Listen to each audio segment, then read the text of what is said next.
The new faction, Retribution, has had everybody intrigued for weeks as to who the members could be. And although there contains still some mystery on who these people are, the main five that we usually see at the moment in these promos on Raw seemingly have been revealed. Now, we have actually spoken in the past about who we think it could be, and we're actually right on the majority of them. So it's going to be interesting. Let's start with Shane Thorne, again an NXT superstar who was formerly part of the tag team TM61. He actually got called up to the main roster along with Brendan Vink for a very short period of time. It didn't really go anywhere.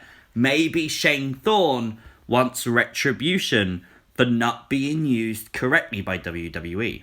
Dio Madden is another person you can see just in the background there of Retribution's picture. Of course, he was a former announcer for Monday Night Raw. He actually had an okay segment with Brock Lesnar. He was pretty good on commentary. People were okay with him doing the job.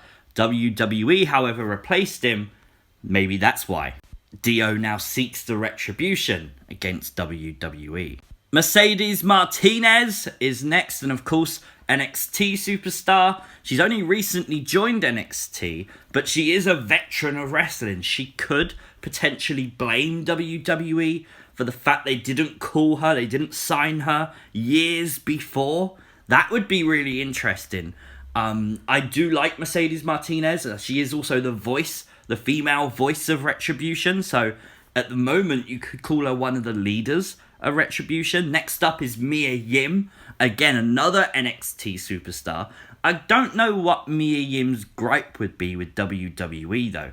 I can't think of something obvious that would be Mia Yim hates WWE for this reason.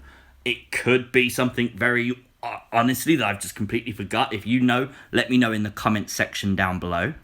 But finally, we got Dominik Dijakovic. This shouldn't come as a surprise to anyone.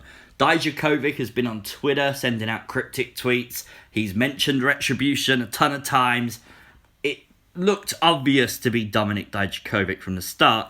And now we seemingly see this big man. We know it is Dijakovic. Now, it makes sense why he might attack Keith Lee on Raw just gone. Keith Lee had the whole feud with Karrion Kross that led to Dijakovic getting injured. Dijakovic has had really not a lot of opportunity in NXT compared to other people like Keith Lee and Karrion Kross. So maybe that's why he's got a gripe with WWE. But then we're left with this guy on the left who came in at the last moment. A lot of people are saying it could be Dexter Lumis. That would make sense and it would continue the NXT trend. But I don't see Dexter Lumis in that picture at all. I agree with other people who say it's The Miz. And this just makes sense to me. There was all those segments on SmackDown when Retribution would attack the Blue Brand, where The Miz would run out, he'd be late. And if The Miz is the leader of Retribution, this would make a lot of sense.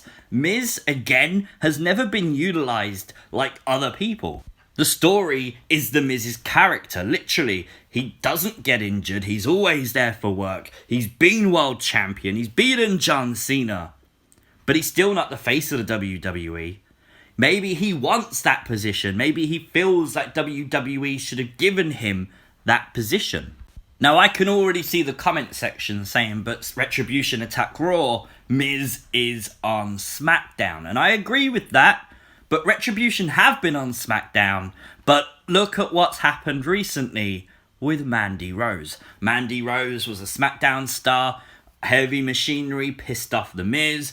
The Miz made a phone call to somebody in charge of Raw, called in a favour, and got Mandy Rose traded to the Red Brand. Miz obviously knows somebody at Raw who has some power. And Retribution get into Raw seemingly without issue. How? Maybe because The Miz knows someone at Raw in power. That would be a really cool segue because a lot of people do complain that Retribution keep doing these horrible things to the WWE shows. Yet WWE never seemingly stop them. Surely you would up your security and stop Retribution from invading. Surely. But what if the security was laxed because The Miz made sure of it?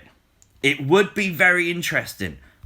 and maybe a little bit too smart for WWE, but I hope there is a long-term plan here, and I really do. Remember when Retribution first came around and everyone said that WWE didn't even know who the members were going to be? Well, we seemingly have cemented those 5 names now that we see on these promos.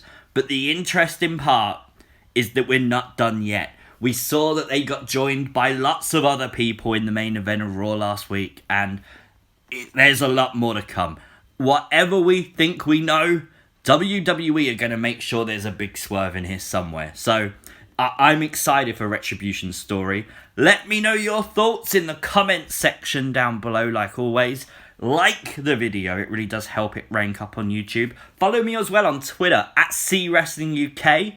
Make sure you subscribe to the channel and consider turning on those post notifications. You're alerted every time I post a new video. I will see you as always next time. Peace!